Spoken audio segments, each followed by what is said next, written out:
You make him sound like a Greek philosopher.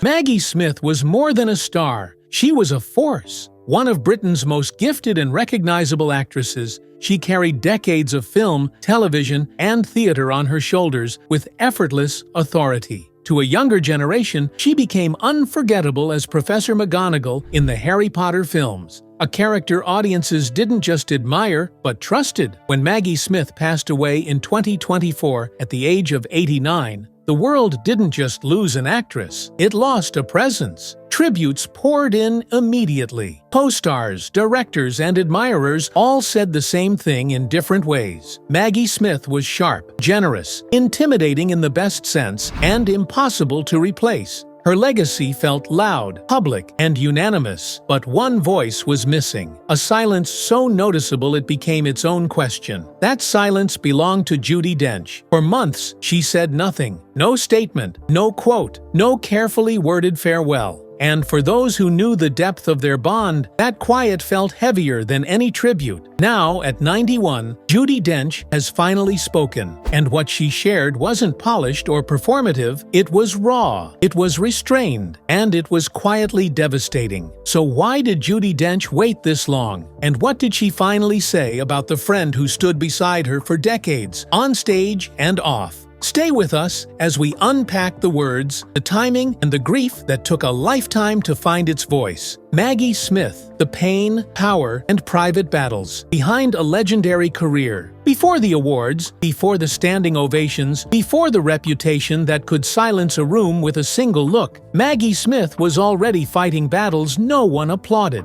The world would come to know her as formidable, razor-sharp, untouchable. But underneath the success was a woman carrying self-doubt, surviving betrayal, and enduring illness while still showing up, night after night, as if nothing could touch her. She was born Margaret Natalie Smith on the 28th of December 1934 in Ilford, Essex, into a family that valued discipline and intellect long before fame entered the picture. Her mother, Margaret Hutton, was a Scottish secretary from Glasgow. Her father, Nathaniel Smith, worked as a public health pathologist at the University of Oxford. When Maggie was 4, the family relocated to Oxford, a move that quietly set the stage for the life ahead. She grew up alongside her older twin brothers, Alistair Smith and Ian Smith, absorbing the rhythm of a household where expectation lingered in the air. Education came first, as it often did in Oxford. Maggie attended Oxford High School, but by 16, she already knew she was meant for something else. She left school and stepped into the Oxford Playhouse, choosing instinct over safety,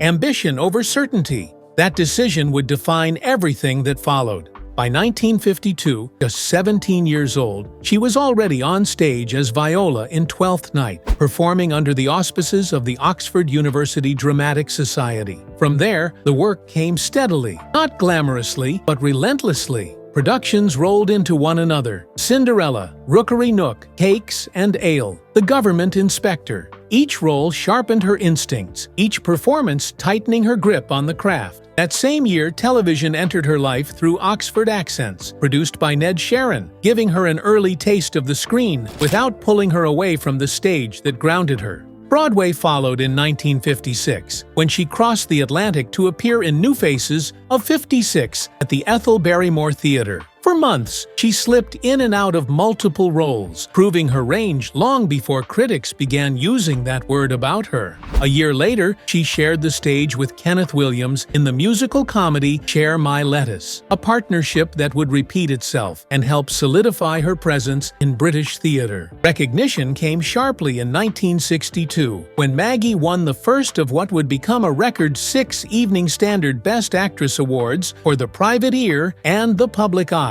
It was during this period that she caught the attention of Laurence Olivier, who saw her in The Double Dealer at the Old Vic and immediately understood what he was looking at. Soon after, he invited her to join his newly formed National Theatre Company. At the National Theatre, Maggie didn't simply blend in. She stood out. Alongside Derek Jacobi and Michael Gambon, she became a fixture, a presence audiences began to expect, and critics learned not to underestimate. Theater critic Michael Coveney later wrote that Olivier knew immediately he had met his match. What followed wasn't friendship or hostility, but something else: professional rivalry. For the first time, Olivier wasn't the quickest mind on stage. There was competition in the air, and Maggie never flinched from it.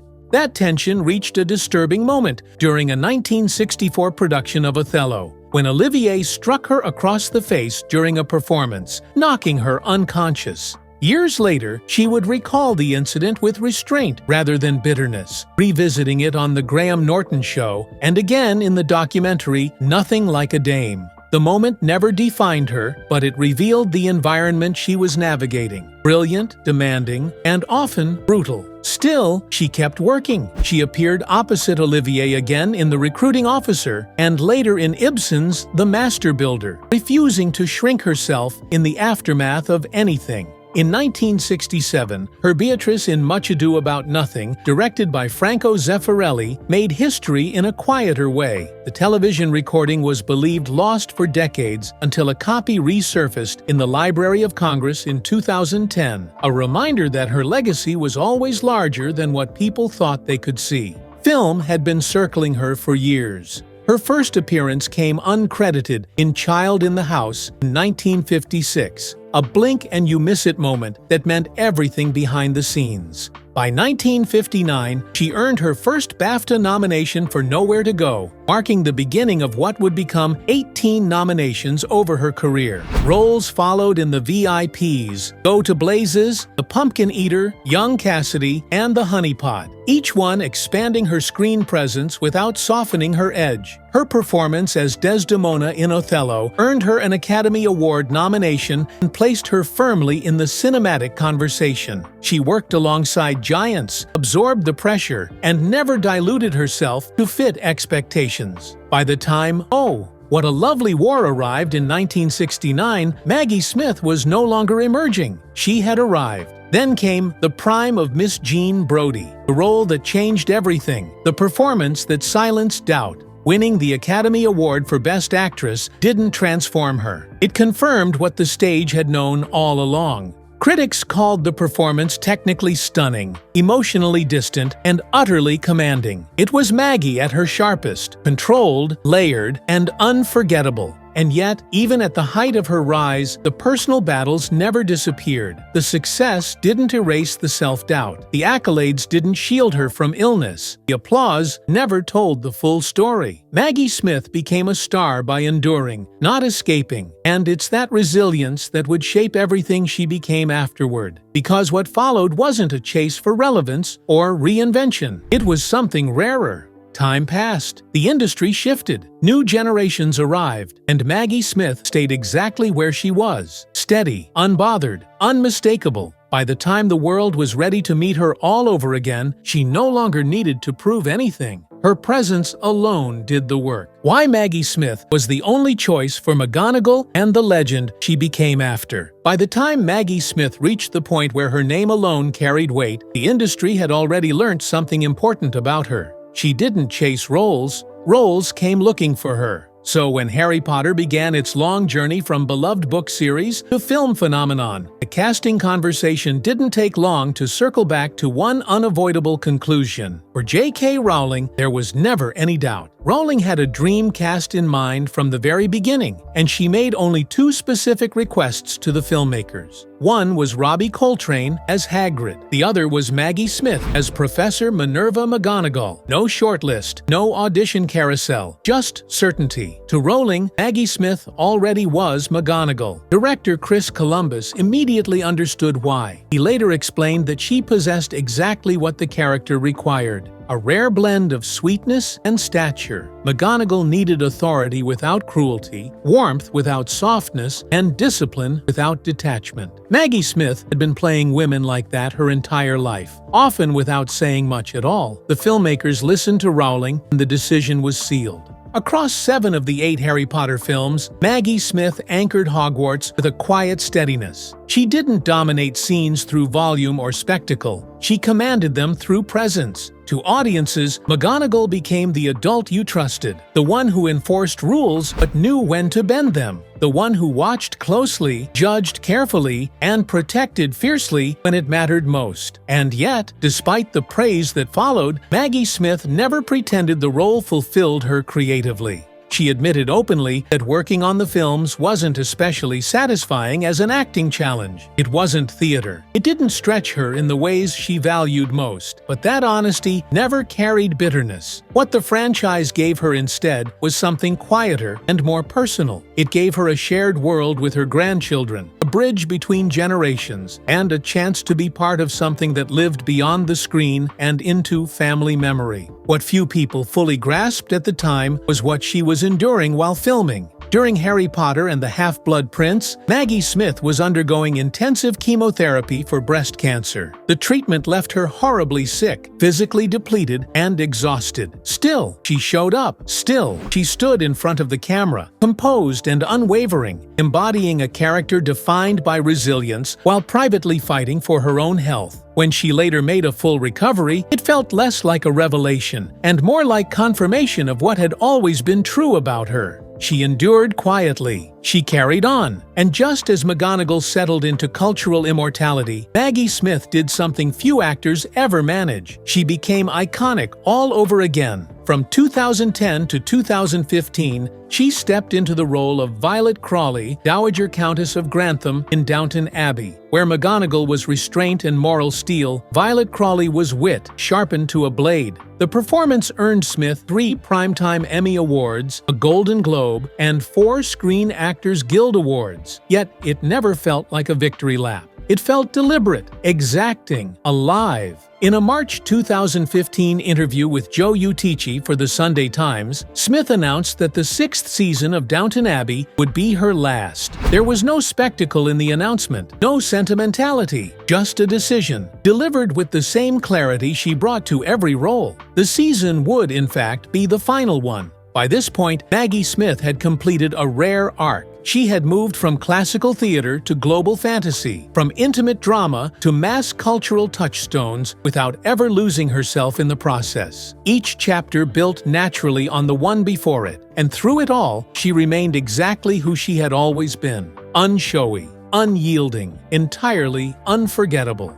Maggie Smith's private heartbreak, the loves she lost behind the curtain. By the time Maggie Smith became a woman the world admired, the theater had already shaped more than her career. It had shaped her heart. It was where she found love, where she lost it, and where the fractures in her private life quietly formed long before the public ever noticed. Maggie Smith married twice, and both marriages were born out of the same place that gave her everything else: the stage. Her first husband was Robert Stevens, a brilliant, volatile actor she met while he was still married to his second wife, Tarn Bassett. By the time his marriage ended, the pull between him and Maggie had already taken hold. They married in 1967, stepping into a life together that looked promising from the outside and complicated almost immediately from within. Motherhood followed quickly. Their first son, Chris Larkin, was born on June 19, 1967. 2 years later came their second son, Toby Stevens. On paper, it looked like stability, a young family, 2 respected actors, shared success. But behind the scenes, the cracks were already spreading. They worked together, too.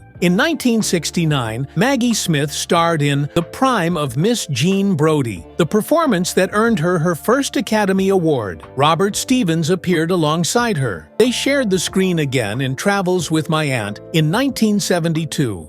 Professionally, it should have bonded them. Instead, the weight of Stevens' struggles began to eclipse everything else. In 1970, the marriage was shaken by a near tragedy that Maggie Smith would later describe as a turning point. While performing in The Private Life of Sherlock Holmes, Robert Stevens reportedly attempted suicide. Years later, in an interview with The Guardian, Maggie spoke with painful clarity about what followed. She explained that after that moment, nothing was the same. They had 2 small boys. He didn't understand. She didn't understand. And instead of healing, everything only grew worse. She described how the situation deteriorated slowly, then relentlessly. The strain spread through the household, touching everyone. And layered on top of that pain was betrayal. Stevens was unfaithful repeatedly, something he would later admit himself. In a 1991 interview with the Evening Standard, he acknowledged that he had cheated in every one of his marriages, admitting that revealing an affair was the most destructive thing a man could do to a woman. He knew it would end their marriage. And it did. By 1973, Maggie Smith had reached the point where there was nothing left to save. She later recalled telling him it couldn't go on, and him agreeing. What hurt most wasn't just the end, but the realization that by then, she felt she could not have mattered less to him. Not because she had failed, but because nothing seemed to matter to him anymore. Still, even after leaving him, Maggie never erased him from her life entirely. In that same Guardian interview, she admitted something quietly generous. She said she had 2 wonderful sons, and he was the reason for that. It was not forgiveness. It was acknowledgement, love reshaped by reality. Robert Stevens would later marry Irish actress Patricia Quinn, remaining with her until his death in 1995. By then, Maggie had already stepped into another chapter of her life, one that had, in truth, begun long before her first marriage ended. Her relationship with Beverly Cross traced back to 1952, when he was an undergraduate at Oxford University. Maggie was just 18 when they met. He proposed to her despite being married at the time, a moment she would later recall with blunt honesty. Even after marrying another woman, Elizabeth Clooney's Ross, Cross remained emotionally tethered to Maggie. He cast her in his play Strip the Willow in 1960 and continued to orbit her life in ways that would later feel unavoidable. It was Cross who persuaded Maggie to join the National Theatre at the Old Vic, a decision she initially resisted. Years later, she would say that meeting her first husband was entirely his fault, because he made her go when she had already said no. Life pivoted in that moment, whether she wanted it to or not. After her marriage to Stevens collapsed, Maggie married Beverly Cross in 1975. This relationship carried less chaos and more steadiness. Cross helped raise her sons, stepping into a role that required patience rather than passion. They remained married for over 2 decades until his death on March 20, 1998. Losing him left a different kind of devastation. In a 2013 interview on 60 Minutes, Maggie spoke briefly, almost reluctantly, about what it meant to go on alone. She said it felt pointless sometimes, not having someone to share things with. When asked if she would ever want to find someone else, her answer came instantly. Absolutely not. No hesitation. No romance left to chase. By then, Maggie Smith had lived enough life to know the cost of love. The theater had given her everything: her voice, her power, her legacy. But it had also given her heartbreak, compromise, and loss. And she carried all of it the same way she carried her roles. Quietly, completely, without asking for sympathy. Maggie Smith's final battle. The quiet strength behind her last goodbye. There are some endings that arrive loudly, announced and unavoidable. Maggie Smith's did not. Her final chapter came the way she lived most of her life. Contained, dignified, and without performance. On Friday, September 27, 2024, Maggie Smith died in a London hospital. She was 89. No cause of death was shared. And in a way, that quiet ending felt true to who she was. Private, unadorned, without spectacle. In a statement released through her publicist, Claire Dobbs, her sons Chris Larkin and Toby Stevens spoke simply and honestly. They said she left behind 2 sons and 5 loving grandchildren, all devastated by the loss of an extraordinary mother and grandmother. Although her cause of death remains unknown, Maggie Smith had never hidden the fact that her body had fought hard battles across her 6-decade career. Long before the public goodbye, she had already survived illnesses that would have slowed, if not stopped, most people. In 1988, just as she began her run in the Tony-nominated play Lettuce and Lovage, Smith was diagnosed with Graves' disease. The diagnosis came at a brutal moment. She had already broken her arm and fractured her shoulder after falling off a bicycle during a trip to the British Virgin Islands. Pain layered upon pain. Then came the illness itself, a disorder that causes the immune system to attack the thyroid, triggering symptoms that are as physically exhausting as they are visible. At 54, Smith experienced changes she could not hide. Her eyes protruded, her face swelled.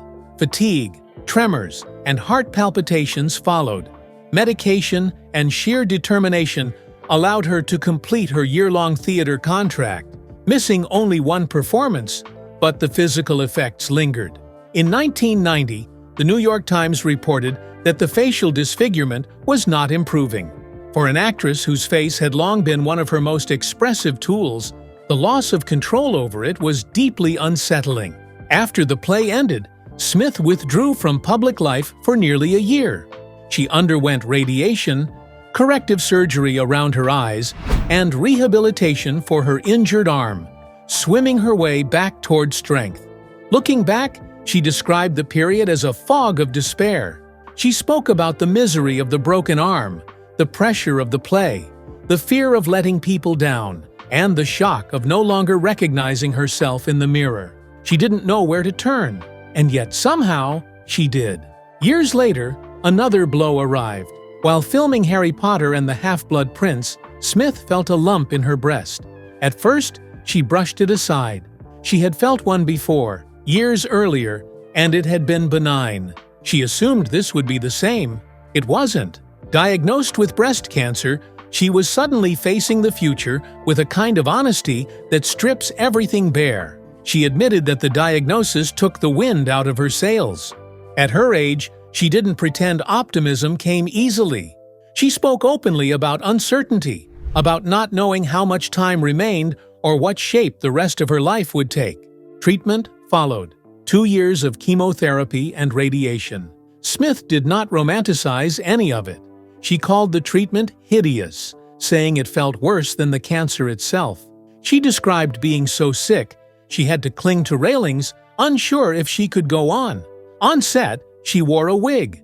She joked that she was hairless, like a boiled egg, but the humor didn't disguise the toll. For the final Harry Potter films, she said she would simply stagger through. Theater, however, frightened her. Cancer left her flattened, she said. Film work was tiring, but the stage demanded a different kind of stamina, one she no longer trusted herself to have. She spoke candidly about fear, about aging, and about how recovery takes longer and resilience fades.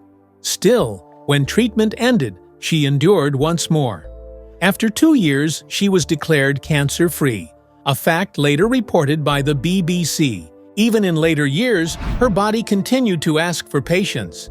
In 2016, she missed the Golden Globe Awards, where she was nominated for The Lady in the Van because she was recovering from hip replacement surgery. She explained simply that she felt much better, but long flights were no longer possible. That same year, she acknowledged another quiet loss. In an interview with The Telegraph, she confirmed that her vision was impaired. She apologized to the interviewer for the way she looked at them, explaining with her familiar dry honesty that she was blind in one eye. It wasn't evasiveness, it was damaged. By the end, Maggie Smith's life told a story far deeper than awards or iconic roles. It was a life shaped by endurance. Illness did not define her, but it followed her closely, testing her again and again. And each time she adjusted. She endured. She carried on. So when the news came that she had died, quietly, in a London hospital, without explanation or drama, it felt like the closing of a circle. Maggie Smith never asked to be pitied. She never asked to be protected. She only asked, again and again, for the strength to keep going. And until the very end, she did. At 91, Judi Dench finally breaks silence on Maggie Smith. When Maggie Smith died in September 2024, the world waited for one voice. Not the King's, not a co-star's. One voice in particular. And when it didn't come, the silence felt deliberate, heavy, almost unbearable. For more than a year, Judi Dench said nothing. No public tribute, no statement, just absence. Now, at 91, that silence has finally broken, and the reason it lasted so long is more heartbreaking than anyone expected. Maggie Smith and Judi Dench were not just colleagues. They were constants in each other's lives for over 6 decades. They met in the 1950s as young actresses finding their footing around the Old Vic, long before fame hardened their names into institutions. Despite the myth that they were the same age, Dench is actually 19 days older. A trivial detail, but one that speaks to how closely their lives ran side by side. They grew up together in the theater, survived the same industry, and laughed their way through it all. They worked together often, not out of convenience, but comfort. A room with a view, tea with Mussolini, ladies in lavender, the best exotic Marigold Hotel, and on stage, the breath of life. Each collaboration felt less like acting partners, and more like two people who already knew how the other breathed. Their bond was laid bare in the 2018 documentary Tea with the Dames, also known as Nothing Like a Dame, where their affection, teasing, and deep understanding of one another were impossible to miss. So when Maggie died peacefully in a London hospital on September 27, 2024, at the age of 89, Judi Dench was undone.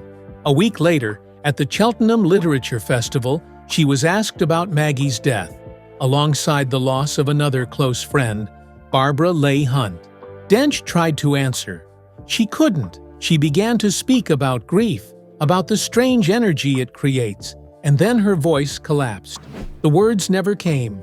The tears did. Maggie's sons, Toby Stevens and Chris Larkin, later confirmed that their mother had died peacefully, surrounded by family and friends.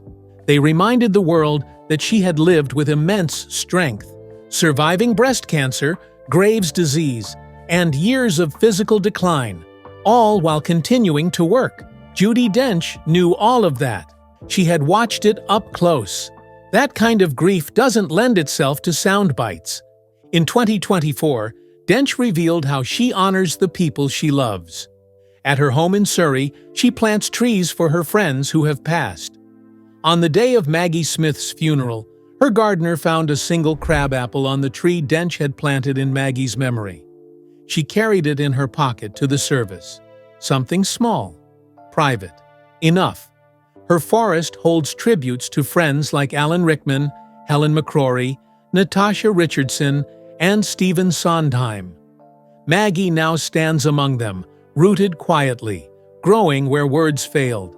When Dench finally spoke again, she returned to something she had said years earlier, that grief can be like petrol, painful, volatile, but capable of moving you forward if you survive the ignition. Losing Maggie Smith didn't just take a friend, it took a mirror, someone who had been there since the beginning. The world heard tributes from everywhere else. King Charles called Maggie Smith a national treasure. Sir Keir Starmer spoke of her talent. Miriam Margolius described her as ferocious, mischievous, tender, and courageous. Daniel Radcliffe thanked her for her brilliance and generosity. Emma Watson admitted she only later understood the greatness she had stood beside. Rupert Grint remembered feeling lucky just to dance with her. But Judi Dench didn't need to say any of that. Her silence was the tribute, and when she finally spoke, it wasn't polished or complete. It was broken. And that's how you know it was real. What Maggie Smith movie is your favorite to this very day? Let us know in the comments below. Don't forget to like, share, and subscribe. Also, click the next video shown on your screen. You will enjoy it.